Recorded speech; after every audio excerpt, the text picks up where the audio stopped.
GB হাসপাতালের senior সরকারি চিকিৎসকদের প্রাইভেট প্র্যাকটিস ইস্যুতে বিরোধীদের নিশানা করেছেন মুখ্যমন্ত্রী ডাক্তার মানিক সাহা। বলেন, চিকিৎসকদের কোনো সমস্যা নেই, অথচ ময়দানে অরণ্য রোদন করে চলেছেন বিরোধীরা। আজ ত্রিপুরা বিশ্ববিদ্যালয়ের লাগোয়া বাগমারা কুড়িপুকুর এলাকায় একটি বেসরকারি হাসপাতালের উদ্বোধন করেন মুখ্যমন্ত্রী। অনুষ্ঠানে উপস্থিত ছিলেন পশ্চিম জেলাশাসক ডক্টর বিশাল কুমার সহ ওই বেসরকারি হাসপাতাল কর্তৃপক্ষ। সভায় রাজ্য স্বাস্থ্য ব্যবস্থার উন্নয়নের নানা দিক তুলে ধরেছেন মুখ্যমন্ত্রী ডাক্তার মানিক সাহা। অবধারিতভাবেই আলোচনায় উঠে আসে সরকারি মেডিকেল কলেজ হাসপাতালে প্রাইভেট প্র্যাকটিস প্রসঙ্গ। মুখ্যমন্ত্রী সাফ জানিয়েছেন, চিকিৎসকদের সঙ্গে বিস্তারিত কথাবার্তা বলার পরই মন্ত্রিসভা সিদ্ধান্ত গ্রহণ করেছে।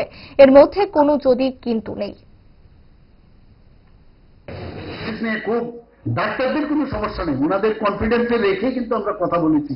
ওনারাও বলেছেন না, তাহলে আমাদের যদি বেতন কাঠামো যদি আপনারা ঠিক করে দিন, আমাদের ইনসেন্টিভ যদি বাড়িয়ে দিন, এবং যে 7th পে কমিশনের যে নির্দেশ মতো ওনাদের সাথে কথা বলা হয়েছে এবং বলেছি যে আমরা যে 20% আমরা যেটা বাড়াবো সেটা মূল বেতনের সাথে আমরা যোগ করে দেবো, যাতে তার পেনশন বেনিফিট পায়, ডিএর সাথে যুক্ত করে দেবো। যা যা ওনারা চাইছেন, ওনাদের প্রমোশন থেকে আরম্ভ করে সব করব।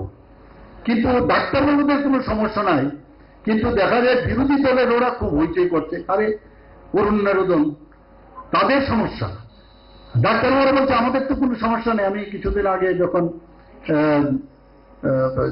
ডক্টরস ডে উপলক্ষে আমি গেছি, সবাই এসছে, সবাই বলছেন we are happy, no problem. আর আমরা চাইছি যে একটা জায়গার মধ্যে স্টার্ট হোক, আগরতলা গভর্নমেন্ট মেডিকেল কলেজে।